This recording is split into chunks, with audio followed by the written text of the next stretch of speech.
Hello world! WayofTime here, bringing to you another episode of Blood Magic Developer Commentaries.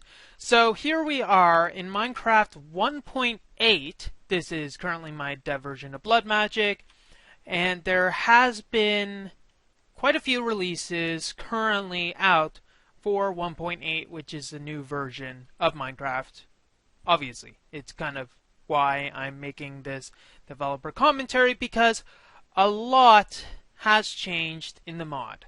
So in Minecraft 1.8, we decided for this mod we were going to, I decided that we're going to completely rewrite the mod from the ground up, keeping some of the core systems, like for instance the altar, the rituals, but also tweaking them in a way that becomes more user-friendly, more streamlined, more workable, but also adding other systems to replace systems that frankly were pretty bad abominations when they were first developed and did not show their age very well in any sort of manner.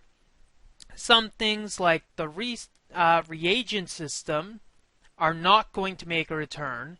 Another system is going to replace that very soon. Well, I wouldn't say soon. Basically, with these types of videos, when I give a timeline, that's not going to be the actual time that they'll occur. That's just my best case scenario that they'll occur. But yeah, I digress. So 1.8 has come around, and with the current mod, there are a bunch of new systems that are around. Domcraft's installed in this thing. You'll see that there's two tabs. Obviously the main Blood Magic tab, then there's the Blood Magic upgrade tomes. We'll talk about that probably in a later video, but let's actually look at what we have. We have a bunch of items currently in here. Most of it's crafting items, some of it's useful. There's a lot of subsystems in here.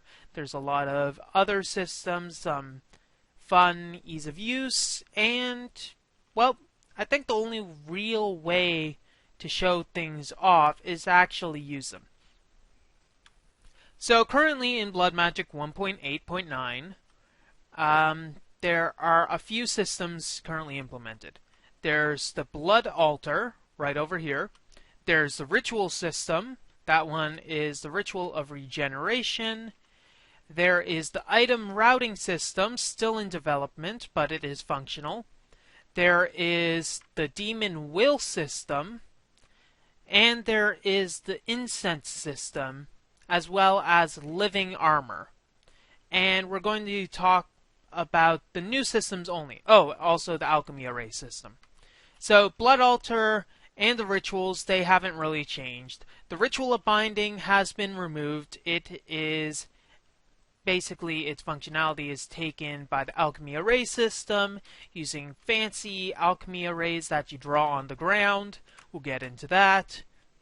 So the idea of the new demonic will system is that all hostile creatures have some sort of demonic entity attached to them.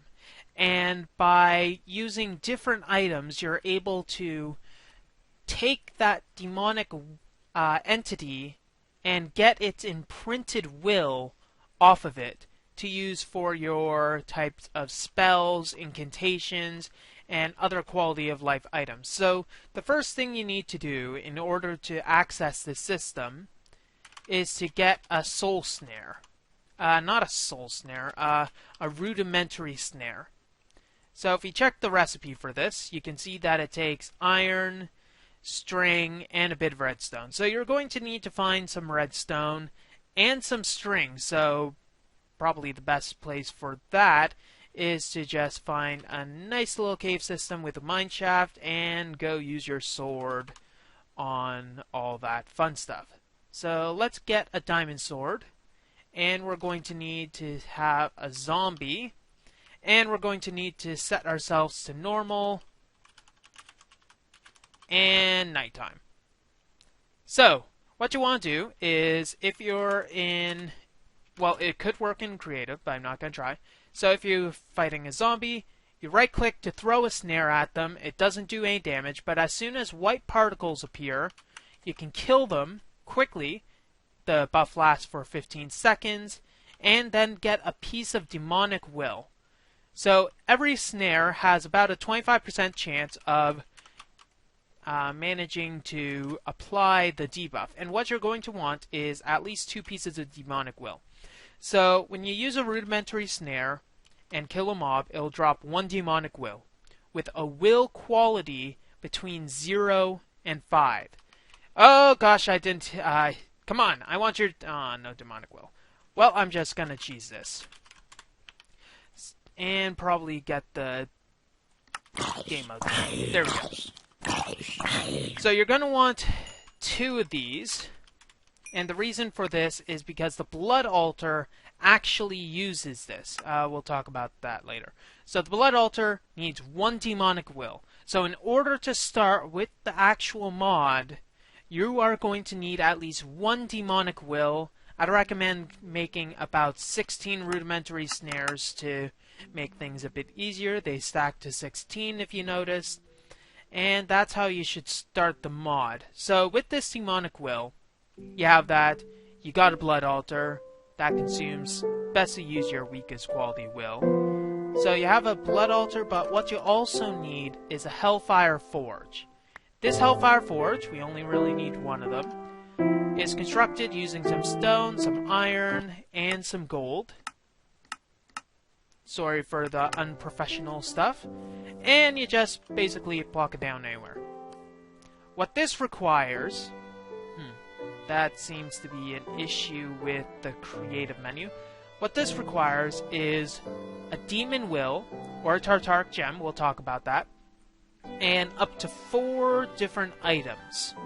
So we thankfully have a JEI compatibility. If we check the uses of demonic will, we can see that it requires the demonic will, or the lesser gem, we'll talk about that later, and we have a minimum and a drained amount of will for a particular recipe. So let's make a petty Tartaric gem that requires lapis, glass, redstone, and gold. So actually, I think with this, I can click, click, click, click, and fancy that up. We only need a minimum of 1, but let's make 2 Tartaric gems. That means we're going to need to use this. So you can see that we have an bar slowly filling up. You got 1 petty Tartaric gem, and let's make another, and you can see it's consuming 1 will out of this. And we'll just have a craft. Let's not have it craft the other because we're not going to need the other for a bit. So now that we have a petty Tartaric gem, these basically act as containers. What the heck are you doing there, Steve? These act as containers for the demon will. So if you drop these on the ground and pick them up, they'll be put into your Tartaric gem. Now, how these operate also is if you have one in your inventory and want to put it into another Tartaric gem for some reason, you right click it and 10% is drained from the currently held gem and is put into the other gem. So if you want to have one particularly filled, or you crafted one with a weaker one and you want to fill the larger capacity one, you can simply do that. It's just an ease of use thing. So now that you have Tartaric gems, what you're going to want to do is use it in order to make a sentient sword. So the rudimentary snares are mainly just to get started in the mod.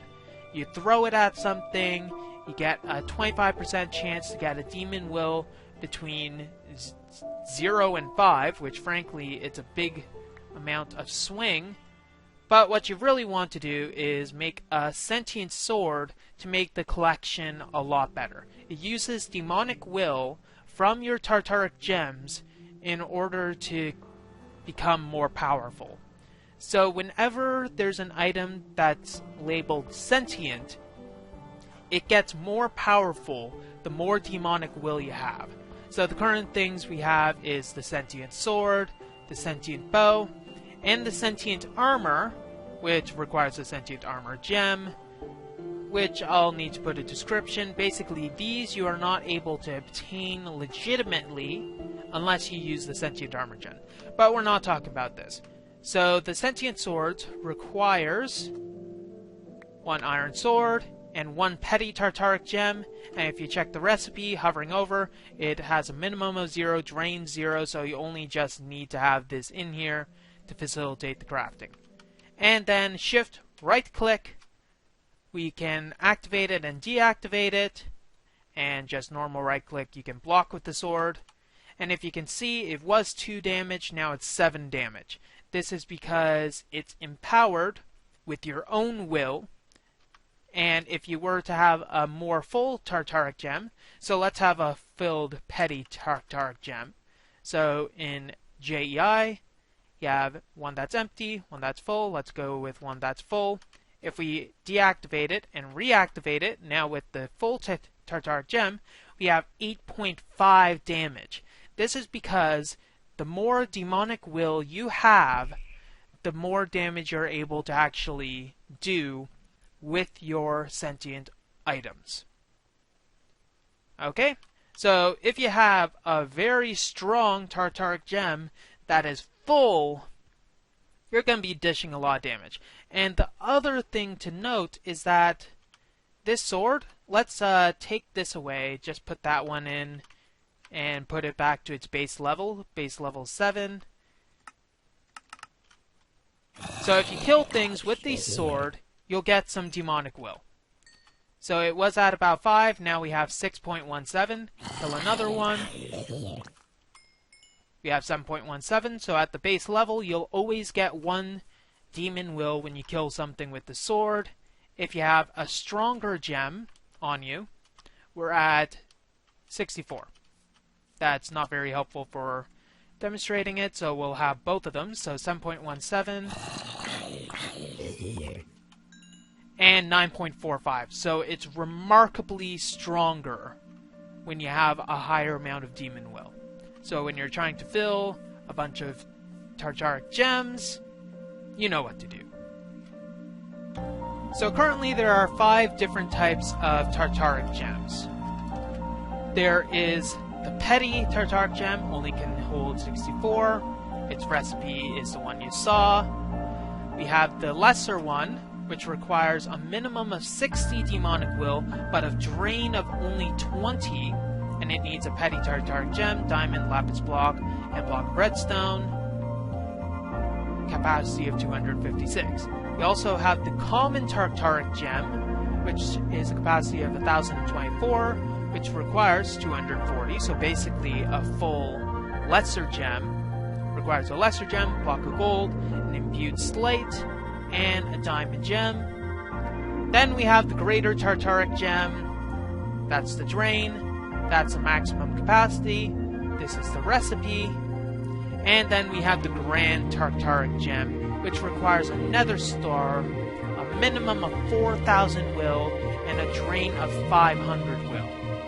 And basically, this is the top of the line. You're going to be dishing a lot of damage out with this. Let's show off the Sentient Bow. So, Sentient Bow, oops, do not want to get that. Its recipe is simply a bit more string, bow, and a lesser Tartaric Gem. It requires that you have a minimum of 70. So, you probably heard this before. I'm going to reiterate it. All recipes that use demonic will have a minimum amount that you need, and it has a separate drain amount. So, for instance, this is going to require that you have amassed 70 demonic will. So that means you have to have a lesser Tartaric Gem at some point in order to craft this, and it's not going to drain any of that will. So, kind of like vanilla 1.8 enchanting, you have to have a certain amount of levels, but it's only going to drain 3 in the case of enchanting. But this case, it basically depends on how it is. So, Sentient Bow uses arrows. Because it's in creative, it doesn't use any arrows, and it becomes stronger the more demonic will you have. So it has the standard flight of an arrow, I'm gonna make it so that it's actually faster. Man, I am a horrible shot. Come on. I'm gonna make it so that it actually flies faster when you have higher demonic will, which will make it stronger as well. And when you see the arrows, it is, basically you'll be able to see that it is a different type of arrow. But when you pick it up, it's going to revert to normal Minecraft arrow. So if we show arrow, shoot an actual one, we're actually in creative. So shoot this, pick it up, you get the arrow back. And since this was in creative, it's not going to give it to you because it's a meanie pants. And that is basically the operation of the Sentient bow. There's no shift clicking in order to activate it. It's just going to work regardless of what you have. But it will become stronger. Now currently the final thing of note for the Sentient line is the Sentient Armor Gem. It's going to require a diamond chestplate, block of iron, obsidian, and a lesser Tartaric gem with a minimum of 240 will, and it drains 150 will. So this means that it requires basically a full lesser Tartaric gem. So it's a tier 2 item, and you get a Sentient Armor Gem. So let's give ourselves one of these. So as you can see, I don't have anything currently equipped, and I can right click with this. You can see in my hand it glows. I have a full armor bar on the bottom, and now I have a set of Sentient Armor. So this Sentient Armor is only... Let's actually demonstrate this. So I only have a demonic will of 9.45. If I right click, it doesn't work. You need at least 16 demonic will on you, and it becomes a lot stronger the more demonic will you have. So currently, it's only going to protect about iron level.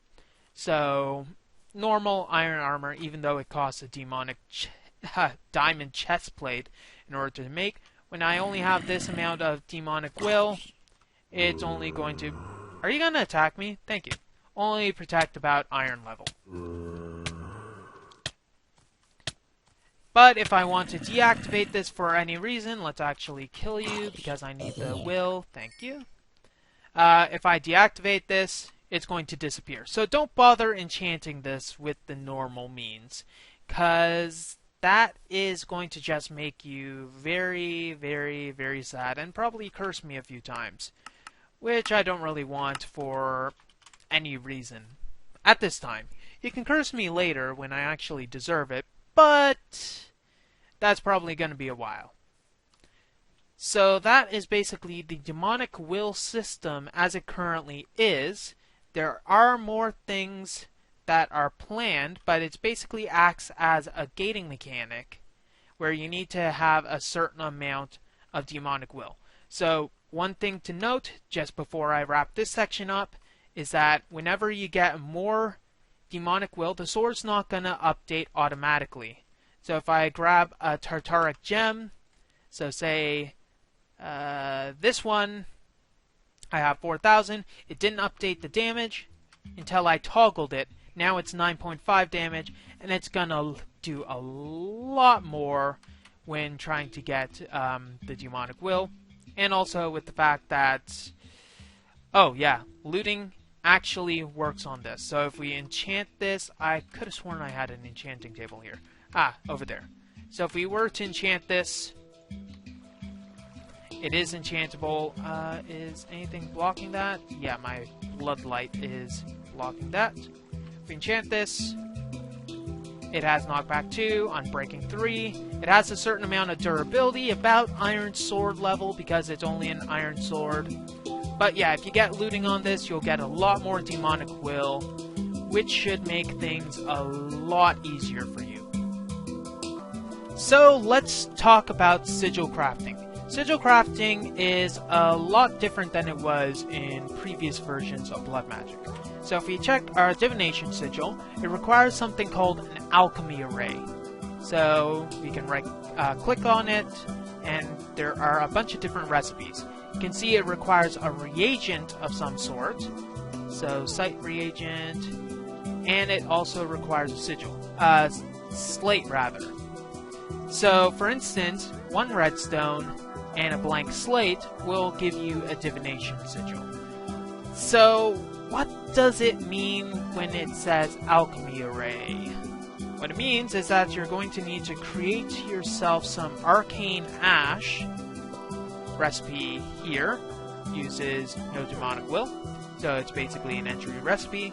We'll get one of these, and this has 20 uses, so when you right click on the ground, it'll inscribe a basic shape on the ground. So just circles and triangles.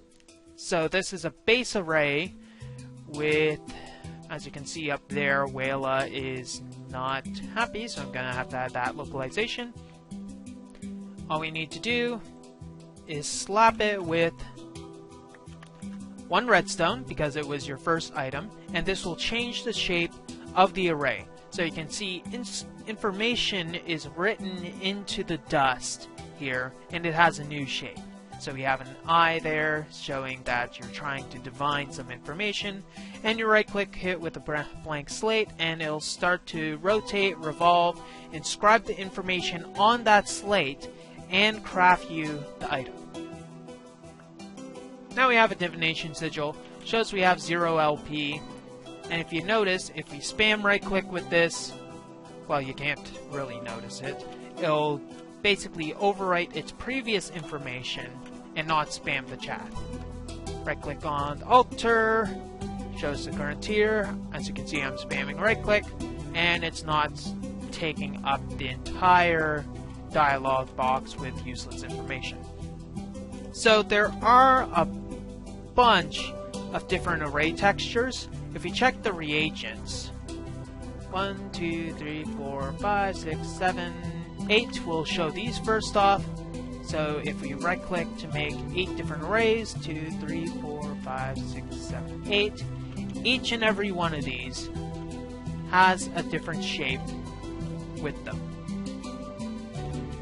So you can see that this is water, lava, air, fast miner, I believe this is void, this is growth, this is elemental affinity, and this is the sigil of sight. So it's basically just a fancy way to show that there's different information inscribed on these, and obviously if you put the right slate into them, they'll start spinning and crafting. So this requires a tier 2 slate, so if we get the reinforced slate, we'll be able to make ourselves an air sigil in a couple of seconds. Or you can keep these around for decoration.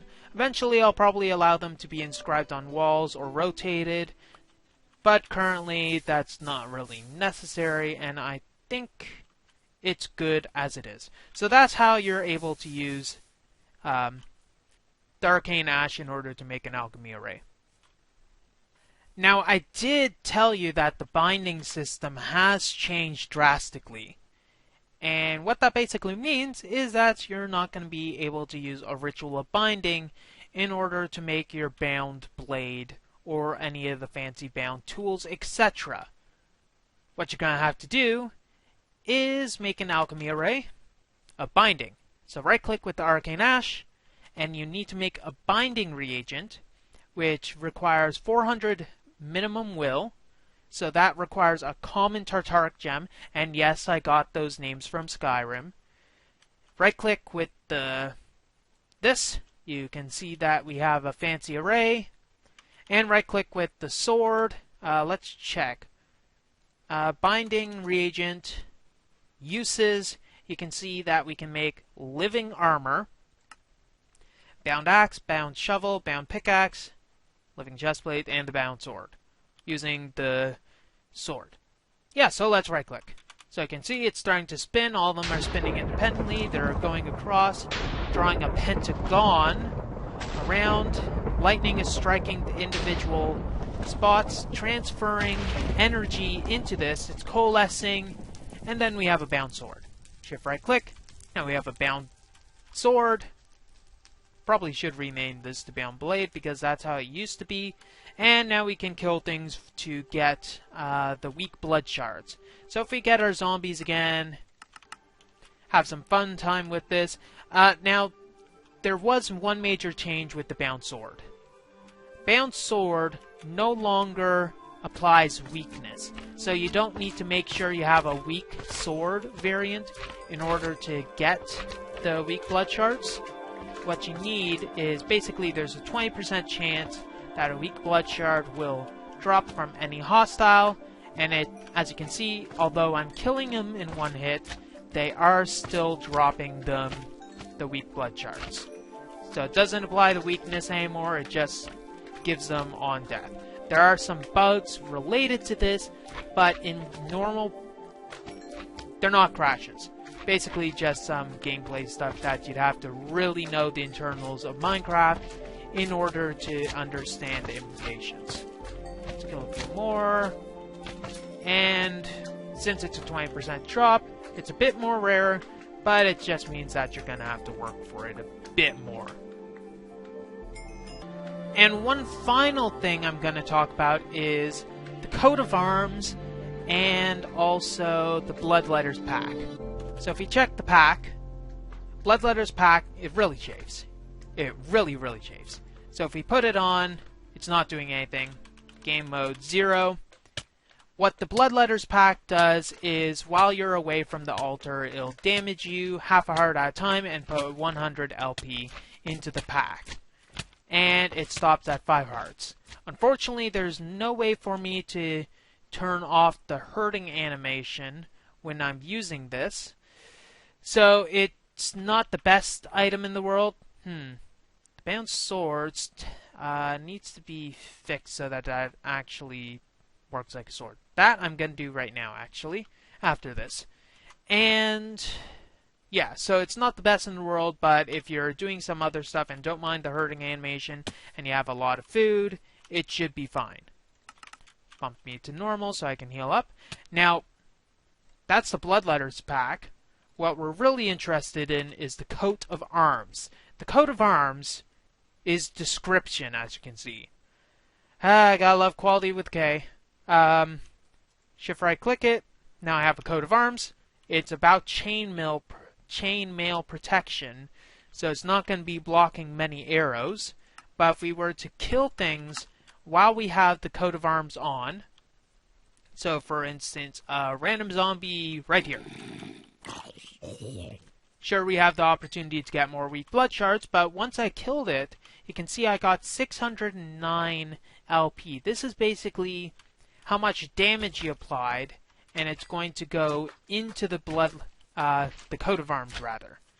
So if you're going out killing things for whatever reason, for instance with the Tartaric gems, if you need to fill those up, you can just go around, kill a bunch of things, come back once it's filled with the 10,000 LP capacity that this thing has, and then you can just bring it and slap it in your altar for a lot of fun times. Come on, I want that on my hotbar. Thank you. And simply right-click it on the altar when the altar is not crafting, and it'll fill it up. You can see here that currently it has 6590. Right-click, fills it up to 10,000, and there's 379 left. The recipe is simply iron, blank slate, and a leather tunic. So you're gonna have to find a cow's, find a cow's, yes, find a cow's, and you'll be okay.